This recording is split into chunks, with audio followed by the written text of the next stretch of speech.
Hello Flight Sim fans, this is Afterburner's Flight Sim channel.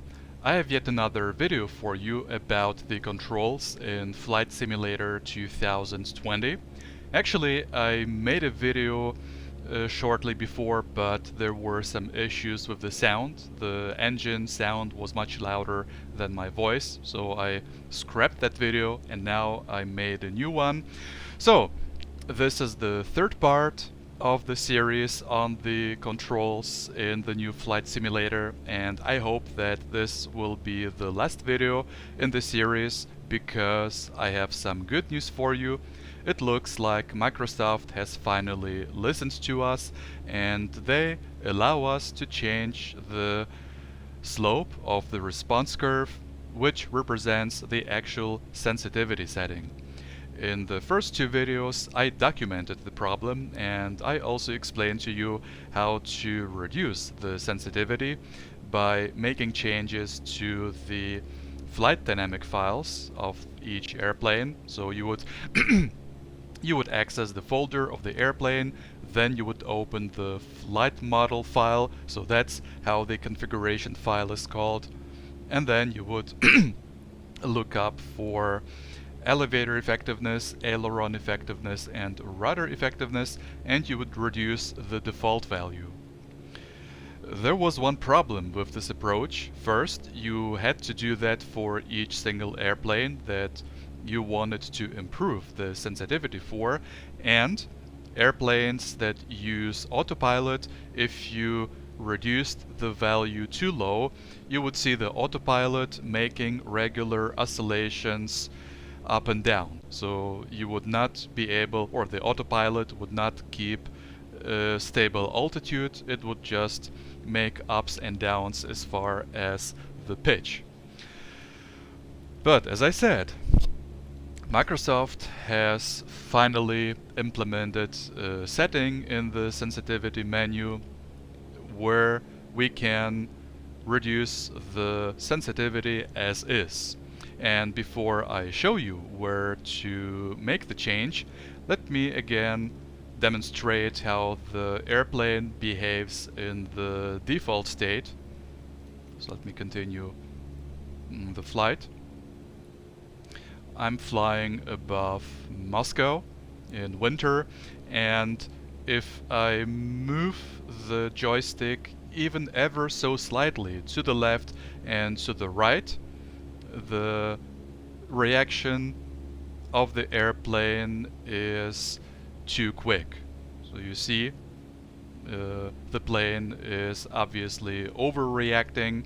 If I push or pull the joystick, so let me pull the joystick, now the nose goes down, and if I pull it slightly, the nose goes up way too quickly.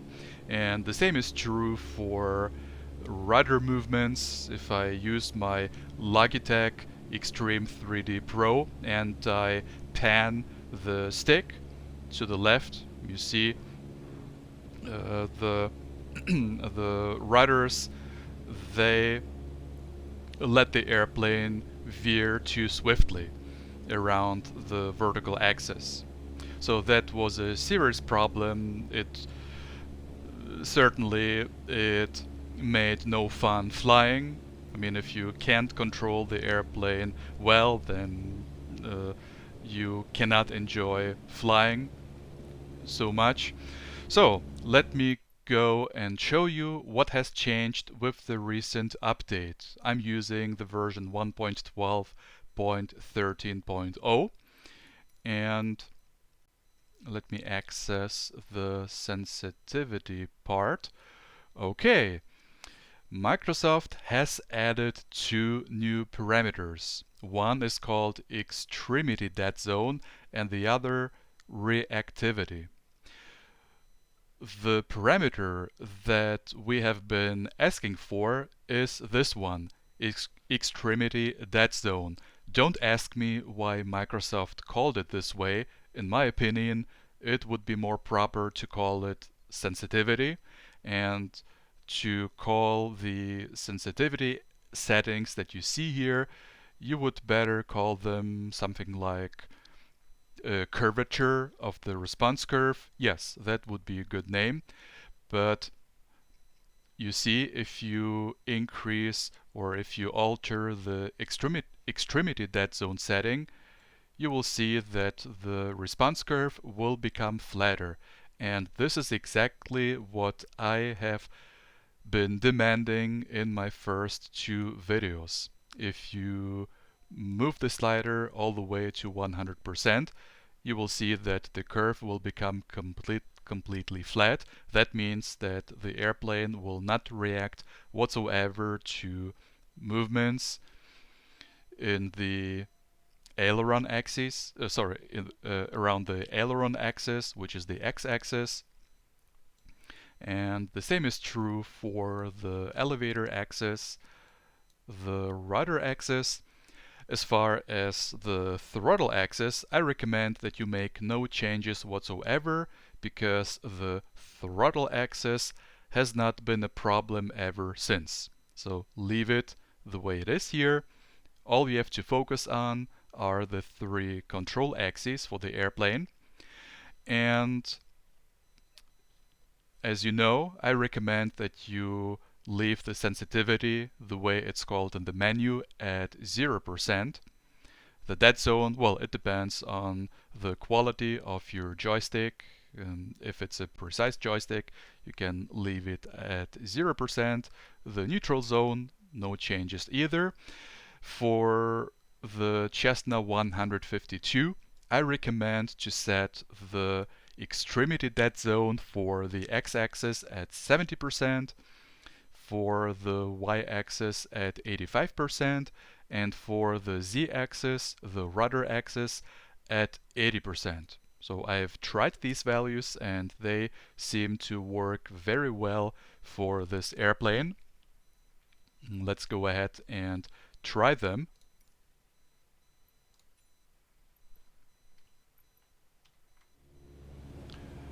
And as you can see, I move the stick to the left and to the right, and the controls are much smoother.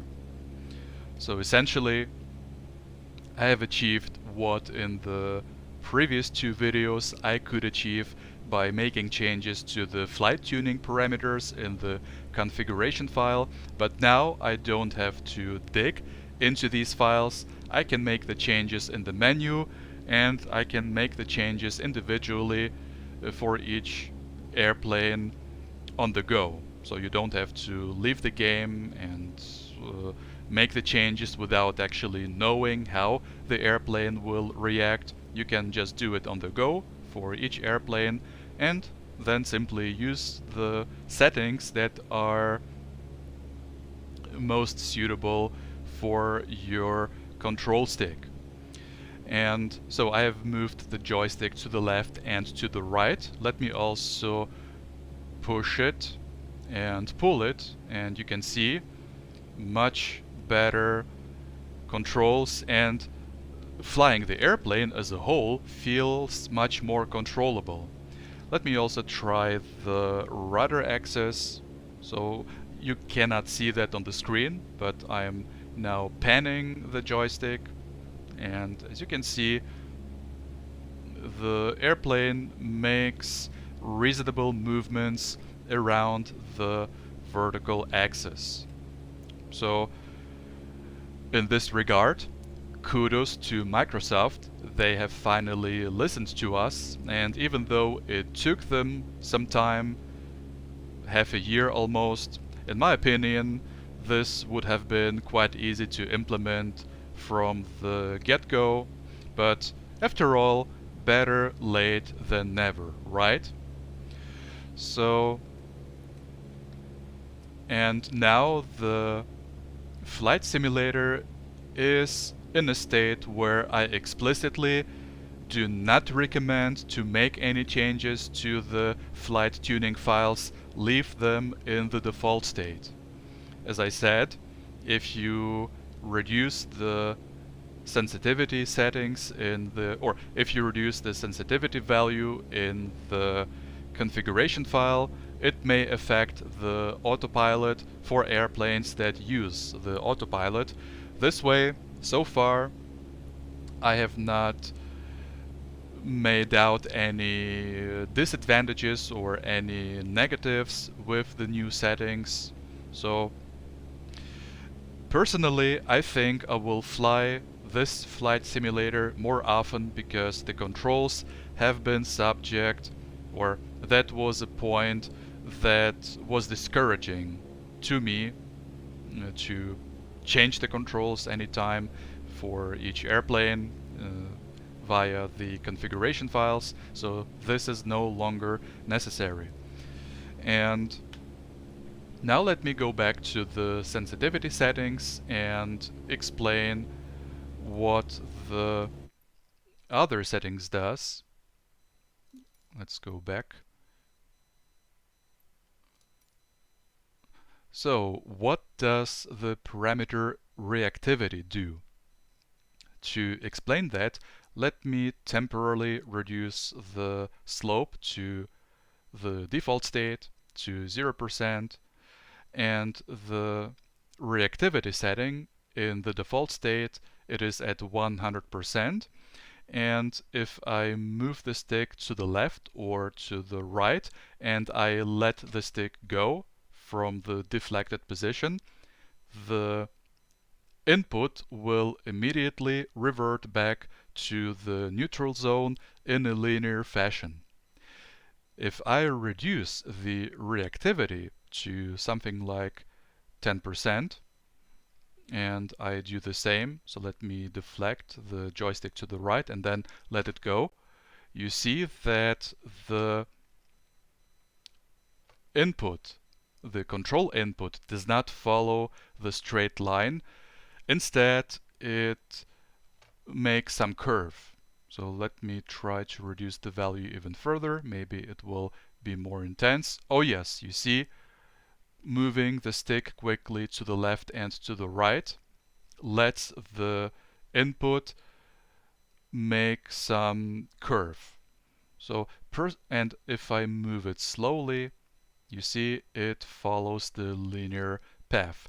Personally, I have no idea what this is good for. Maybe there are applications or situations where this may come in handy, but intuitively I would say, I see no benefit with it. And so what? Just leave it at 100% because you want the controls to follow 1-1 the movement of the joystick. And if you set the reactivity to anything lower than 100%, this will not be the case. So, whoever needs it certainly can use it, but to me, the most important setting is the extremity dead zone. Again, I would have called it sensitivity because it really alters the slope of the response curve. But I'm so happy that this option is now available, and I wish that you will enjoy your flights. I know that a few commenters have stated their frustration with the controls, but now it looks like we can all enjoy. So if there's anyone among you who pushed Microsoft in their official forum for making this change, for adding this option, then I congratulate you. You did a good job. So collectively, we have now convinced Microsoft to allow us to change the slope of the response curve. Let me go back and spend one more minute. Well, so you see, not only do the graphics look good, but now the controls feel smooth and they are a joy to use. Okay everyone, thank you for watching, and again I hope that now this will be the definitive state of the controls, that Microsoft will not mess up anything. So enjoy your flights, safe landings, and if there will be any additions or any changes, I will certainly let you know. So take care.